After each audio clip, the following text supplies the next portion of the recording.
Go through field. Going behind General Loomis here, please. The most tense moment, really, of any pursuit is the end. You don't know what's going to happen. In this case, we knew there was a gun involved. Our number one priority, keep the hostage safe.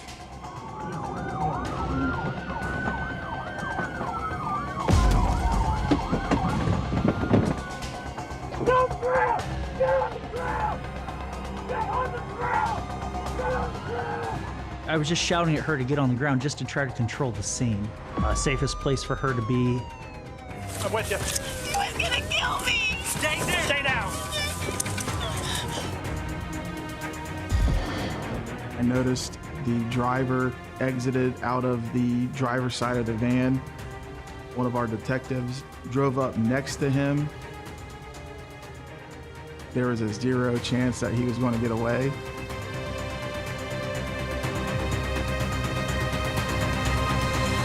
They got him.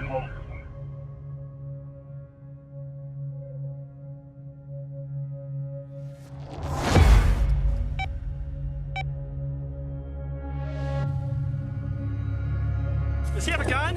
He has Is there a knife. anybody else? Is there anybody else in there? No, he had a knife to me the whole time. Are you injured in any way? You're not injured. Just my knee hit something in the van, but I'm okay. You just need to sit. We'll talk to you here in a minute. I was relieved that the female was safe and everybody else was safe. I was physically and mentally exhausted. What kind of drugs are you on? What kind of dope? Marijuana? Is this one? You ate a bunch of meth? Yeah, please don't feel good. How much is a bunch? How much is it? 3 grams? Yeah. After the pursuit, we collected his cell phones as evidence. Detectives were able to extract a video. Oh my goodness, I'm a beast. I'm a master and I'm a fucking mastermind. I'm a very good, smart person. I'm very geniusly okay.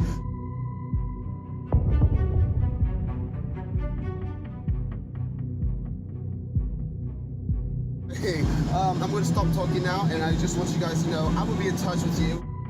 He talks about posting it to social media, and I think that was just his attempt at looking for his 5 minutes of fame. The reality is, he's going to be sitting in jail for a long time.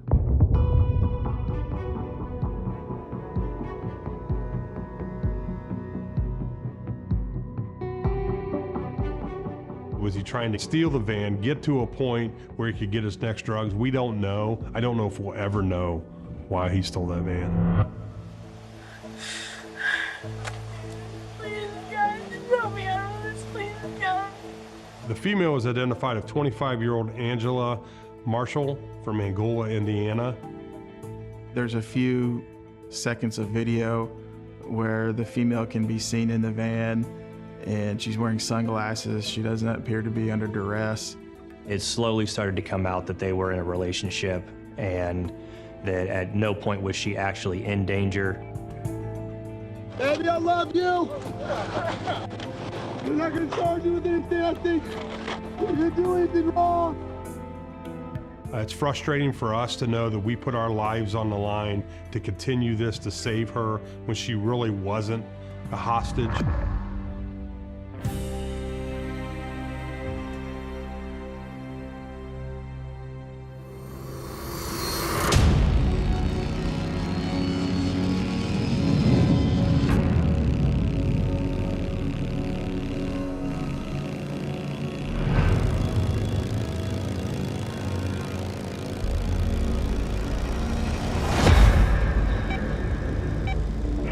I've got a Harley taking off on me. I'm attempting to stop.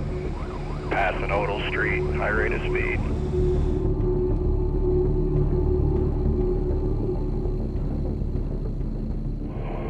Black Harley Davidson motorcycle, white male operator, dark, long sleeve, upper clothes, and blue jeans.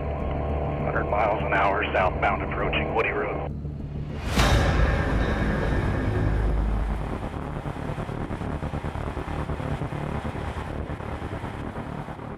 With motorcycles, we don't pursue just for basic stuff. Motorcycles are typically faster, more agile, but they can also cause a greater threat to the rider if they attempt to evade police. 10-4, I believe that'll be Dennis Hansen. Dennis Hansen will be the driver.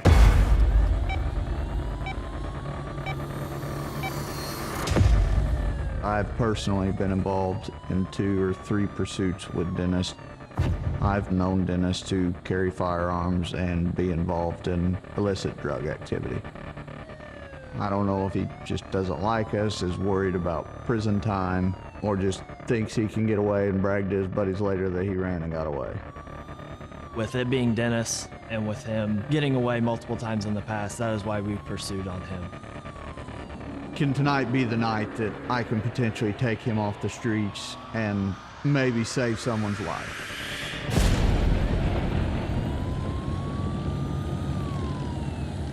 The I-57 interstate is used heavily by semi-trucks traveling with large loads of freight. With it being a Friday night, there was a heavy mixture of different types of vehicles. The posted speed limit on I-57 is 70 miles per hour. Dennis reached speeds in excess of 120. We want to get Dennis stopped at this point before he causes harm to himself or any of the public. When it comes to motorcycle pursuits, we are not allowed to use stop sticks or pit maneuvers. At those speeds on a motorcycle with no helmet, no protective gear, if Dennis would have wrecked or made one wrong move, the chance of survival would have been very, very slim. He's only got 2 wheels, so he's able to get by in areas that a vehicle can't. I believe it to be an ultimate game of cat and mouse.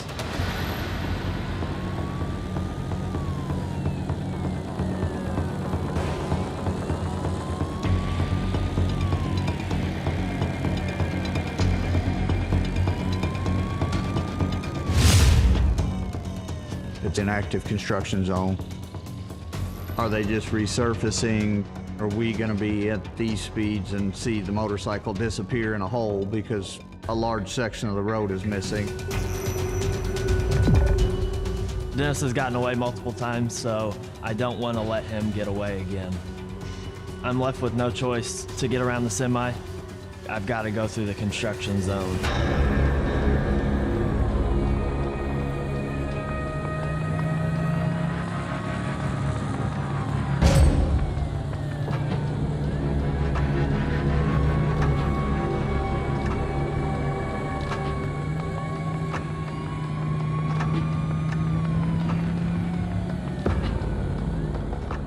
I'm putting myself in danger just for the unknown of what's ahead.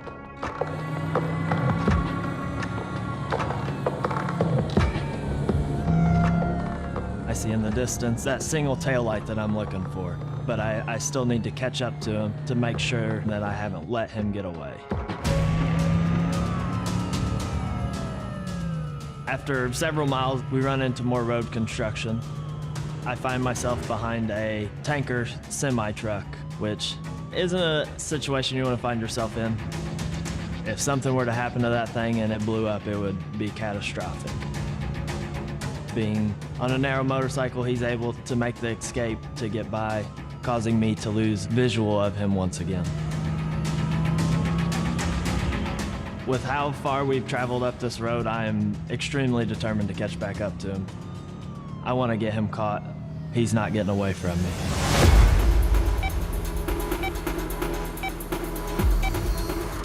Nothing at this point has slowed Dennis down. Even with the traffic, it's barely slowed him down.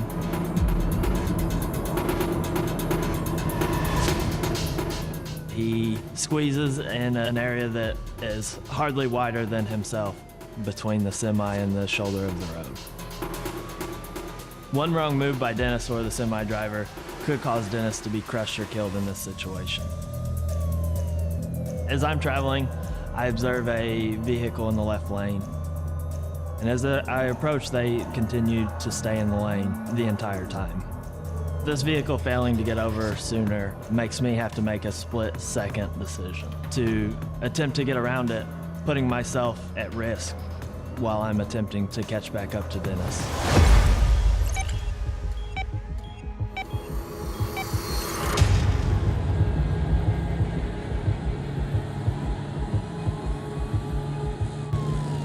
Mile marker 92.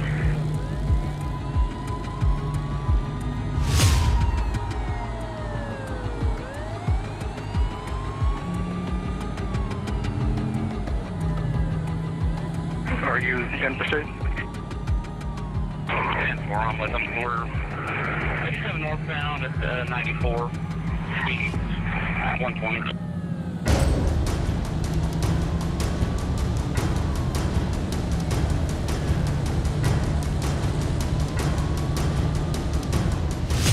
And how reckless he was driving. He had very high potential to crash or hurt other people. They would see our lights and they're not even seeing the motorcycle that's passing by them. They might look in their mirror and be clear for a second, and the next second, the motorcycle's right there, and that could cause an accident very quickly.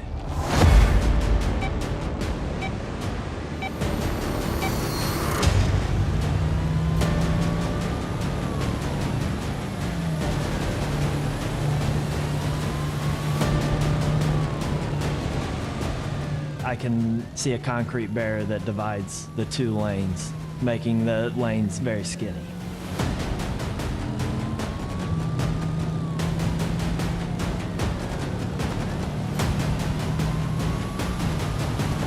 Being on a motorcycle, he's able to make the squeeze and get by.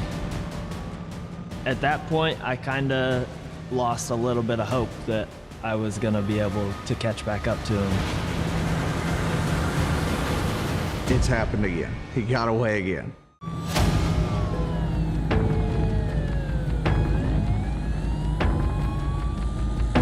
Every second that I'm behind the semi, it's another second Dennis is able to get away.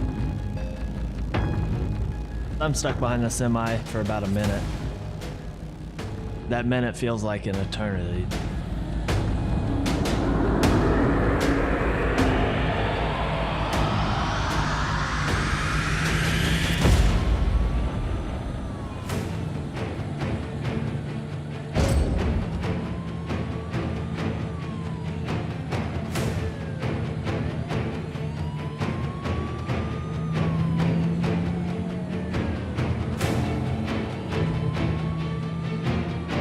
At this time, I'm thinking it's time to call the pursuit off due to me not locating him yet. We've put in this much work, we've traveled this far of a distance, and he's won again. At that point, I just assumed that the individual probably got away.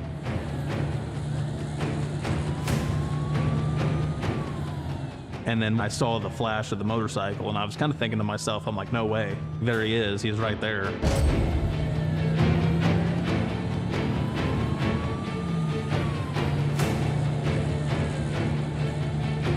As I get even closer, that sense of hope, that sense of he hasn't won is there.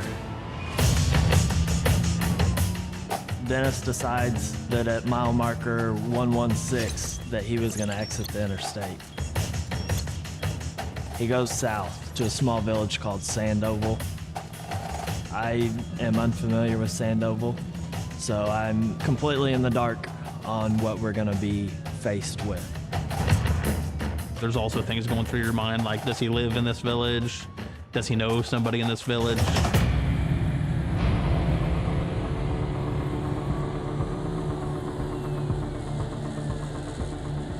It is a wait and see situation of, does he lose control? Does an animal run out in front of him? Does he run out of fuel? We're pushing that 90-mile mark or so. He's obviously not been just babying this motorcycle how it should be babied to achieve that optimum fuel economy. He's been wide open on it the whole time, so you know you've got that thought in the back of your head of, you got to run out of gas sooner or later. I'm gonna outlast you on gas. Hey dude, just pull over. Pull over, down on your knees, hands behind your back. Just stop at this point, your car.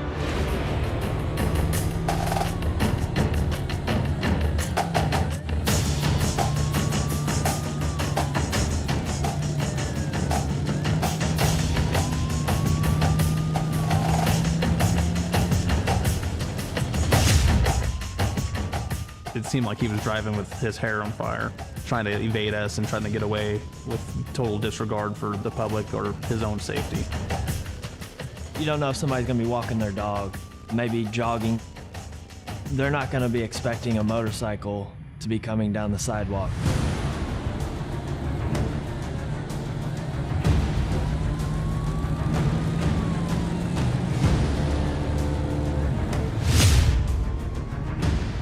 We got onto a side street, and the side street had loose gravel in it. I kind of determined that the pursuit was coming to an end, and that's whenever I started playing in my head and kind of weighing my options. Even though I had my canine with me, my mind wasn't even going to that.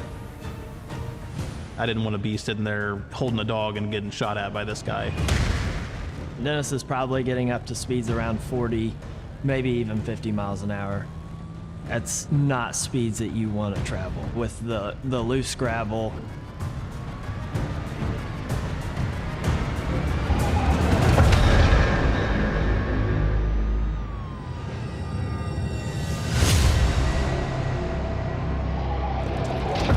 As I watch the bike go down on its side, there's a lot of uncertainty. You're sitting there thinking to yourself, what is gonna happen? This is Dennis's first real mistake of this entire pursuit.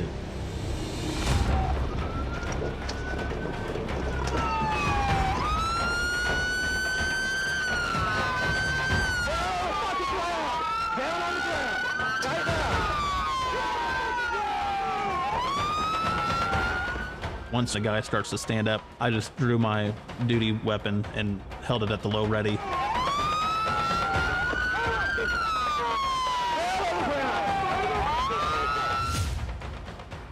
I'm a taser instructor, so I understand their capabilities and what they can do.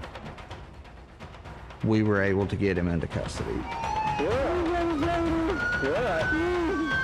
He appears to be uninjured from this whole thing. This is a miracle with him driving so recklessly.